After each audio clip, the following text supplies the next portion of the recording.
Hey, what's up, guys? All right, so one of the most overlooked aspects of Revelation is that the text actually gives us a set of rules and guidelines for understanding the timeline and putting all the events in their proper order. Okay, so we have a list here of all the important verses that are going to help us to assemble the timeline. Okay, so the first order of business is identifying all the various different 3.5 year periods that Revelation tells us about. So first, we have the events of the trumpets, which Daniel 12:7 tells us is a period of 3.5 years. For those who are not yet familiar with how we arrive at that conclusion, you can watch my video on how the events of Daniel 12 are in alignment with what happens at the sixth seal in Revelation, and then you can understand that connection. Okay, and then we have Revelation 11:3, which is the testimony of the two witnesses, 3.5 years. Revelation 13:5, the 42-month reign of the beast, another 3.5 years. Revelation 11:2, the holy city, Jerusalem, is going to be trampled upon by the Gentile nations for 3.5 years. And then we also have in Revelation 12, the woman flying into the wilderness for a period of 3.5 years. All right, so let's go ahead and dig into the details a little bit, and we'll see how all these different components fit together on the Revelation timeline. Okay, so the logical thing to do would be to start at the beginning, right? So Revelation 8, 1 and 2, over here. Okay, so Revelation 8, 1 and 2 tells us that after the seventh and final seal is opened, the seven angels are given their seven trumpets, okay? And this tells us that all seven seals are going to be opened first before any of the events of the trumpets happen, okay? So let's go ahead and start assembling the timeline here. All right, so that would be the trumpets. All right, so the seals, trumpets will start here. Yeah, that's good enough. Okay. 1, 7, 2, 3, 4, 5, 6.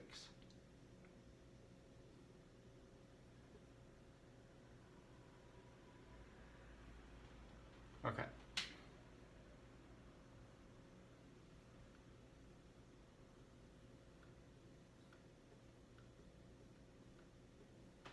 All right.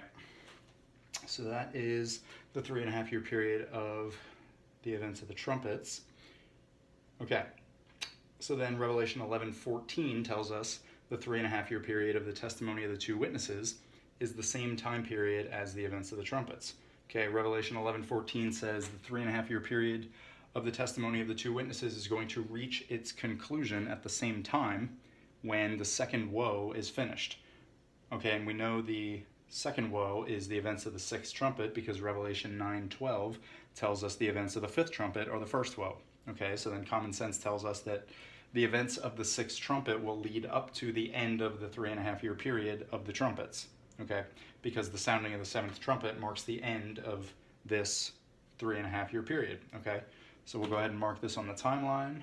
So, all right, Revelation 11:14 and Revelation 11:3. Okay, so this is same 3.5 year period as the trumpets. Okay. And, all right, so this brings us to Revelation 13:5, which tells us the beast that comes up out of the bottomless pit, he's going to have a reign of power and authority for 42 months.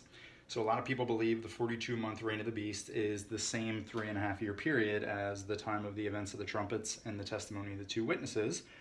But because we pay very close attention to details around here and we want to make sure we are abiding in sound doctrine, we're going to just go ahead and take a look at what Revelation 11:7 and Revelation 9:1 and 2 say. Okay, so Revelation 11:7 tells us that the beast is going to come up out of the bottomless pit and kill the two witnesses after their testimony has been finished. Okay, so we know the testimony of the two witnesses is going to be finished right over here a short time before the seventh trumpet sounds. Okay, so it sounds like the beast is going to be coming up out of the bottomless pit somewhere in this area right over here. Okay. So then Revelation 9, 1 and 2 provides a little bit more clarity, because we find out here that an angel is going to come down from heaven having the key to the bottomless pit, and this angel is going to unlock the bottomless pit after the fifth trumpet sounds. Okay? So we got the fifth trumpet, and we got the seventh trumpet. All right? Okay. So this means that the beast is going to be locked in the bottomless pit until after the fifth trumpet sounds, which means his ascension from the bottomless pit is going to occur sometime over here. All right? Okay. Between the sounding of the fifth trumpet and the seventh trumpet. Okay, so this here, right, is a period of 42 months, aka 3.5 years. So if the beast is only coming up out of the bottomless pit over here, is it going to be possible for his 42-month reign of power and authority to begin over here? Well, no, of course not. Common sense tells us that if the beast is going to be locked in the bottomless pit until right here, he couldn't possibly begin his 42-month reign of power and authority all the way over here. Okay, so this tells us with 100% certainty that the 42-month reign of the beast comes after the 3.5-year period of the trumpets and the two witnesses. So let's go ahead and add this to the timeline. Get the beast coming up out of the bottomless pit, and then 42 months over here. All right. So this is the rest of the timeline. Okay. We'll just put beast reign. Okay. All right, and that was Revelation 13:5 and 11:7 and 9:1 and 2. All right. Okay, so also we have Revelation 11:2. Okay. Revelation 11:2 also goes over here with the final 3.5 years, because we know Jerusalem is going to be trampled upon by the Gentile nations after the abomination of desolation during the final 3.5 years. That's according to Luke 21, 23, and 24, if you want to look that up. So that is what the judgment of the great city is all about. So we'll put that over here.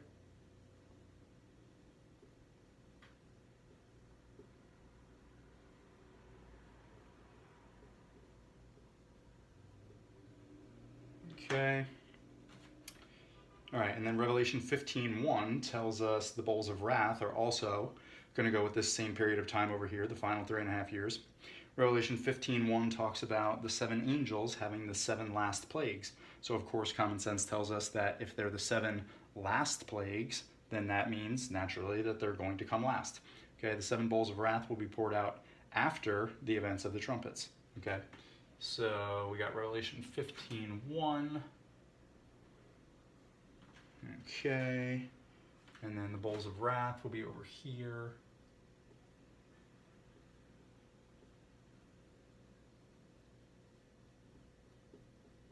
Okay. Okay, so if we look at all the components of the timeline as we have them assembled here, you can see how everything fits together. And the storyline actually makes sense, okay? Because we have the beast coming up out of the bottomless pit right here. Okay, beast is coming up out of the bottomless pit right there. So the mark of the beast obviously cannot be received by anyone prior to that point, because the mark of the beast comes along with worship of the image of the beast. So of course nobody's going to be worshiping the beast or his image until after he comes up out of the bottomless pit right here, sometime between the 5th trumpet and the 7th trumpet. Okay, so after the deadly wound is healed and all the world wonders after the beast, the image of the beast is going to be set up sometime over here before the sounding of the 7th trumpet. Okay, this is the abomination of desolation. See if we can squeeze that in here, right around the midpoint. Okay. All right. So the saints, the tribulation saints who have the testimony of Jesus, are going to refuse to worship the image of the beast, and they're going to be killed for their faith over here around the midpoint. Okay, a short time before the 7th trumpet sounds. Okay, and then once the final 3.5 years begin, the 42-month reign of the beast, everybody who remains is going to be worshiping the beast, or at least, you know, the majority of Jerusalem and many of the surrounding nations, most likely. Okay, so it makes sense that the bowls of wrath will begin to occur over here during the final 3.5 years, because what happens after the first bowl of wrath is poured out is that a grievous sore, according to Revelation 16:2, is going to fall upon the men who have the mark of the beast. So of course, common sense again, coming into play, God's wrath cannot be poured out upon the men who receive the mark of the beast until after men have received the mark of the beast. So again, worshiping of the beast will begin at some point over here, in this area. And let's see, okay. And then after it's been determined, who's worshiping the image of the beast and who received his mark, then the first bowl of wrath will be poured out at some point after that upon the men who received the mark, okay? So you can see how everything fits together and flows with a natural sequence of events, and there are no contradictions, okay? That's how we know the timeline has been assembled correctly, when everything is in alignment with Scripture and there's no contradictions, okay? So, all right, and then also definitely got to squeeze this in real quick. Of course, we all want to know, when does the resurrection and rapture occur, in the context of this timeline. So according to what the Apostle Paul teaches in 4 separate places throughout his epistles, okay, I'm just going to go ahead and circle those for anybody who wants to look these up. I'm not going to read them all. I have a Facebook group with all this information posted, explained in great detail if anybody needs to see that. So those passages, being right here for anybody who wants to check it out, according to what Paul teaches, and also according to what we find in Revelation 6:12 through 17, which connects to what Joel 2:31 says about the coming of the day of the Lord, the resurrection and rapture occur in Scripture right over here at the 6th seal. Okay, so 1, 2, 3, 4, 5, 6, 7, okay. So 6th seal, say it right about here. All right, we got a little arrow there. Okay. So, all right, where were we? Okay, so everything in Scripture points to the resurrection and rapture occurring right before the day of the Lord begins. Okay, and as we can see here, that is going to occur right over here with the sounding of the first trumpet. Okay, that's where the day of the Lord begins, after the 7 angels are given their 7th trumpet, given their 7 trumpets after the 7th seal has been opened. Okay, so according to the message in Scripture, all 7 seals are going to be opened over here, okay, during a brief period of time at the very beginning before the 7-year period begins.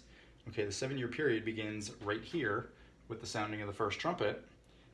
Okay, this is a period of 3.5 years, right? And then this is also a period of 3.5 years, okay? So right there is your 7-year period, all right? Which means the opening of the seals is not even part of the 7-year period.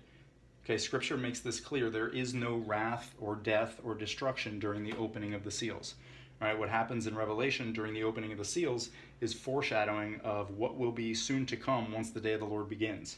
The riders on the horses are given power to cause a time of great trouble upon the earth, but they do not utilize that power immediately. Okay, the riders on the horses are simply being equipped with their powers and given their assignments in preparation for the time of trouble that's about to soon begin. Okay, and if you're somebody who's been persuaded to believe the popular traditional theory that says there's going to be death and terrible tribulation during the opening of the seals, which unfortunately seems to be pretty much everybody according to what I've been seeing online, if there's anybody who needs more clarity so you can understand how that theory is false, you can go ahead and check out my videos on the false theory about the seals, or you can just let me know in the comments and I'll be glad to share that info. So, all right, guys, that about wraps it up for this one. So any questions, let me know. And otherwise, I'll talk to you next time. God bless.